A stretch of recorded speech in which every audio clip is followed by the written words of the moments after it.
Hello everybody, welcome to part 3 of the Hobbymate Meteor and Comet assembly video series. In this part we're going to be finishing up the wiring by installing the VTX, the camera, and the receiver. Also, it's a good idea to have the wiring diagram page from the Hobbymate manual. You can download this off the Hobbymate website. So I'm going to go ahead and install these components into the Meteor frame, and then we'll come back and do exactly the same thing in the Comet frame. So let's go ahead and get the Comet frame out of the way.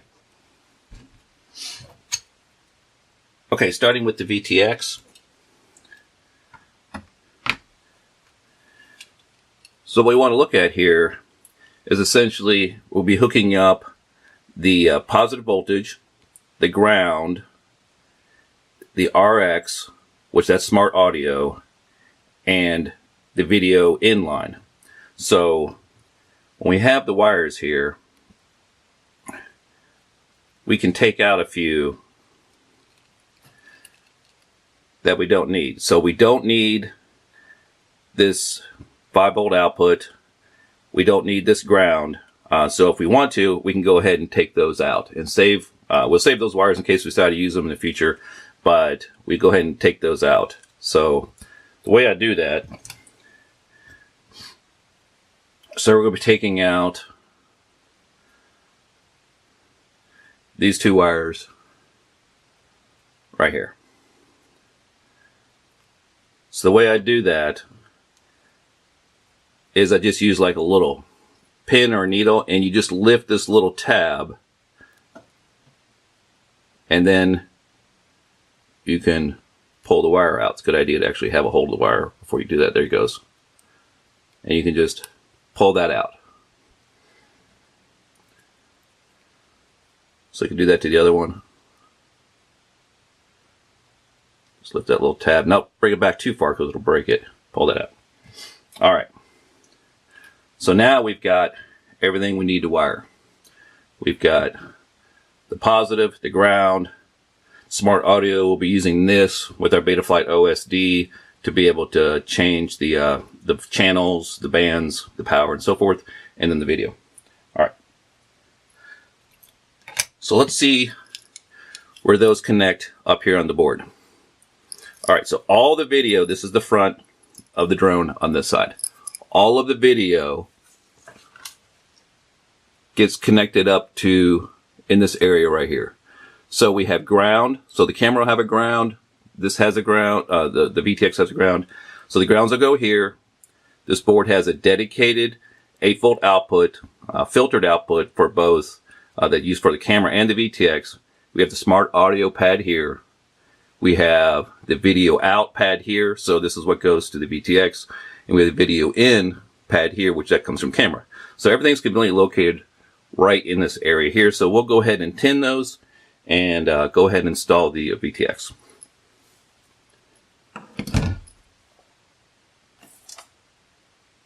So there's the 8-volt pad, the ground,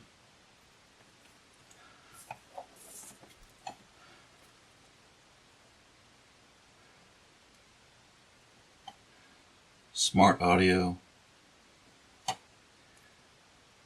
video out,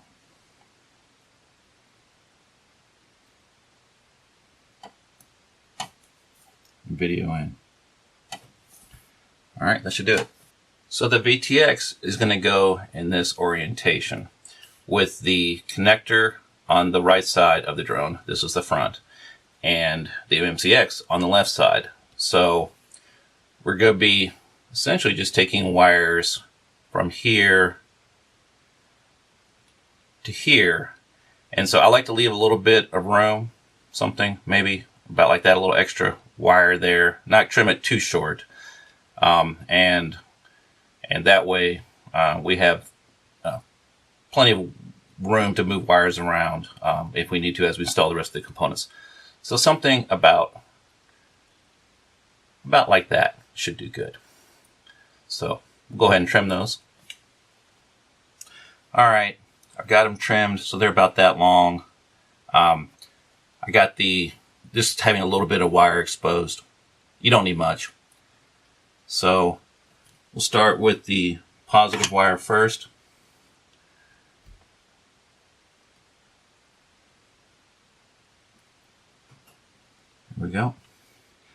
And then the white wire is the smart audio.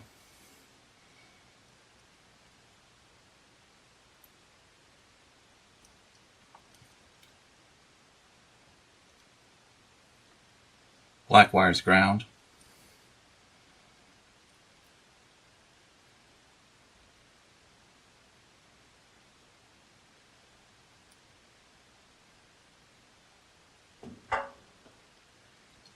And yellow wire is video out. There we go. So next up, we have the camera. And so the connections to the camera are very similar. We have the positive voltage connection, the ground, the video. Of course, this goes to video in on the board. We have the two OSDs. This goes to the little joystick. And then we have video sense. The video sense is a wire that you can connect up to your positive battery voltage, and it'll display the voltage on your OSD. Betaflight OSD does that also, so we're actually going to not use this video sense. I'm going to go ahead and remove this wire just like I did for the wire on the back of the VTX. Alright, so I got the voltage sense wire removed. I also went ahead and mounted the camera into the top of the frame. The camera hardware comes with these two little hex end screws that actually the Allen wrench that comes with the kit fits perfectly. So get those installed. And so when we come down here and think about how much wire we want for these, same idea, give a little extra room. So maybe something about like that. You can trim those off. Don't need any of this other end of the wires. So I'll go ahead and strip and tin these, and then we'll solder those onto the connections onto the flight controller. Okay, so they're wired up now. Here's a close-up. Hopefully you can see everything. So this is the camera. Got positive voltage and ground and video in to the flight controller. And for the VTX, positive, ground, video out from the flight controller and the smart audio. Alright. So next up, I'm going to be installing the receiver. I'm going to be using an FrSky RXSR telemetry receiver. So, good idea. Take a look at the wiring diagram now. It includes the FrSky XM Plus and the RXSR as examples. Also includes FlySky and DSM. The thing you need to remember about receivers is they all require a positive voltage. The FrSky and FlySky require 5 volts. The DSM or spectrum type receivers requires 3.3 volts. They all have to be able to communicate with a flight controller. The FrSky uses an inverted S-bus, and there's an S-bus devoted pad here. And then if you want to hook up the FlySky and DSM, they come in on UART1, which you would connect those up to the RX1. They all require ground. So we'll go ahead and get the RXSR hooked up and ready to go. So looking at the wiring diagram for the RXSR, you've got ground is black, positive 5 volts is red. The S port, which that's the telemetry, is yellow, and the S bus out is green. The white is S bus in for hooking up a second receiver, which we're not going to do. So I'm going to take that white wire out, the same as we did for the VTX and for the camera. Alright, so let's see where on the flight controller itself that we connect these up. So essentially this pad right here is 5 volts all the time, even when the USB is connected. So this is the 5-volt pad you want to use for the FR Sky and Fly Sky. Then there's the S-Bus input. And then this TX right here is used for the telemetry, on the telemetry FR Sky receivers. You've got ground, and here's the 3.3 volts that you would use for the DSM receivers. So I'm going to go ahead and tin the 5-volt, the ground, the S-Bus, and the TX1 here. Also, as far as, I'll go ahead and trim up the receiver. And so what you want to think about here is that we're going to be connecting this here, and so you have flexibility about where you want to install your receiver. So I usually like to leave about that much room, somewhere around that much. That way you have flexibility to kind of put it anywhere in the stack up, and you're not running into wires being too short or too long. So I'll get that trimmed, get those tinned, and get those soldered up. Okay, so I've got the receiver wired up. So again, this is the RXSR. Positive 5 volts, S-Bus, telemetry, and the ground.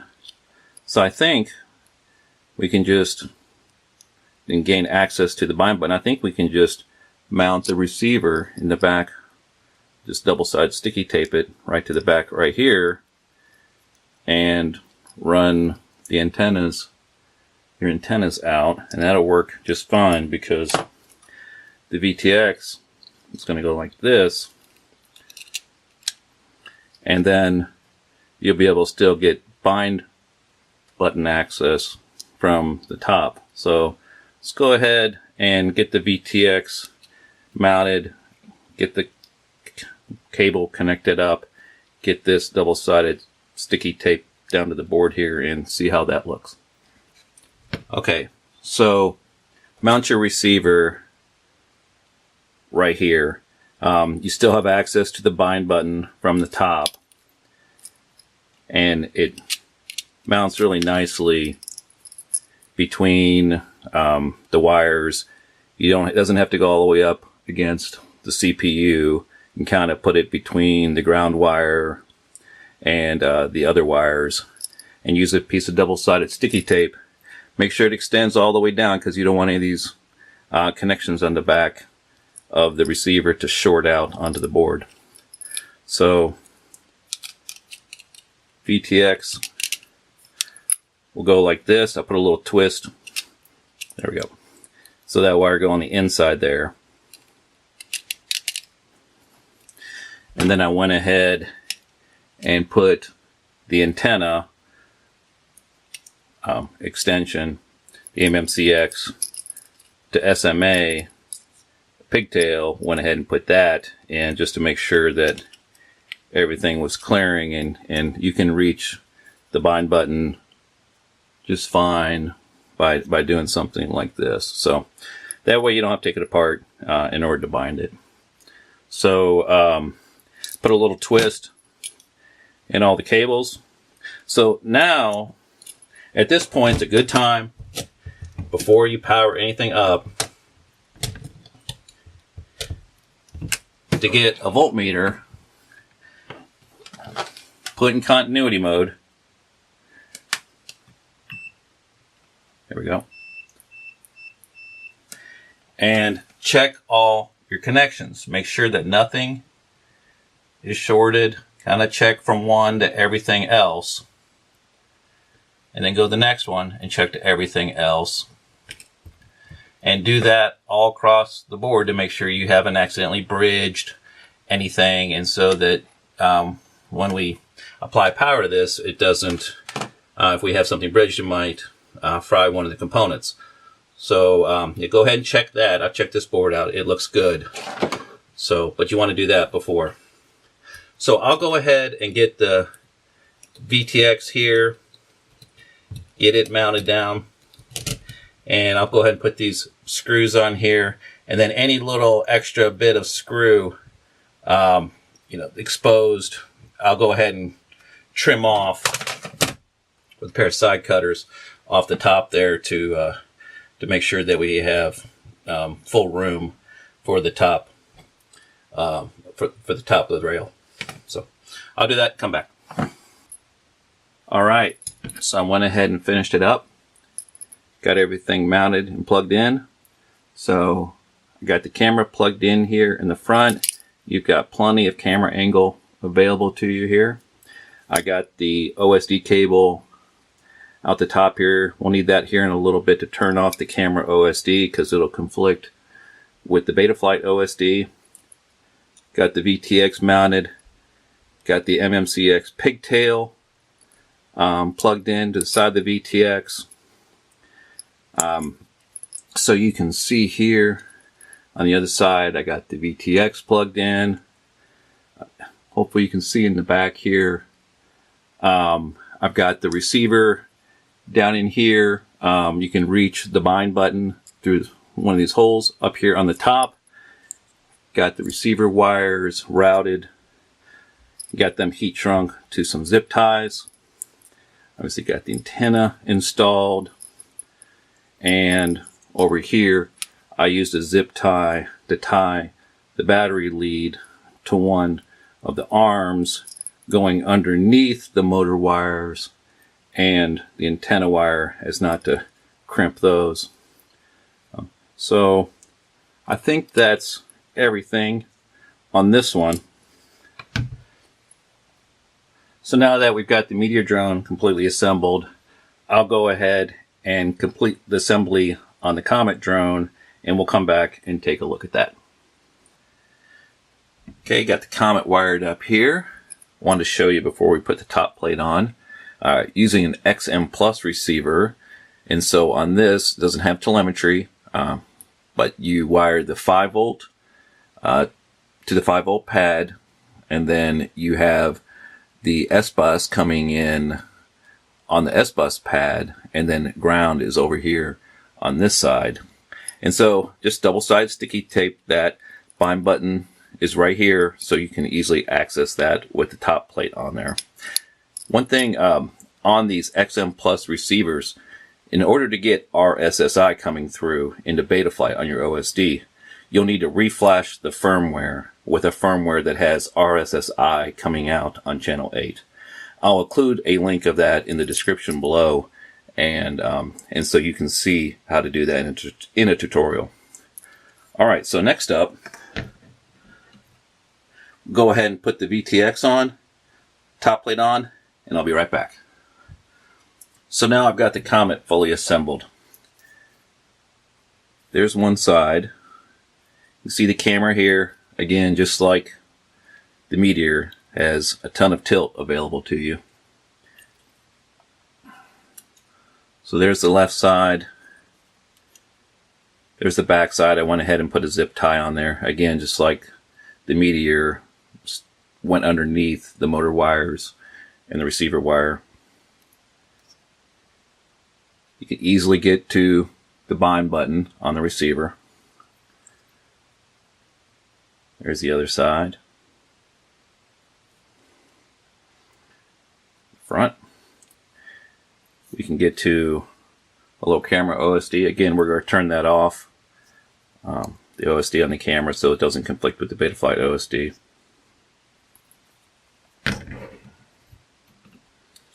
So now that the Meteor and Comet are both complete, we'll take them over to Betaflight and get them configured in the next part of the series. Thanks for watching.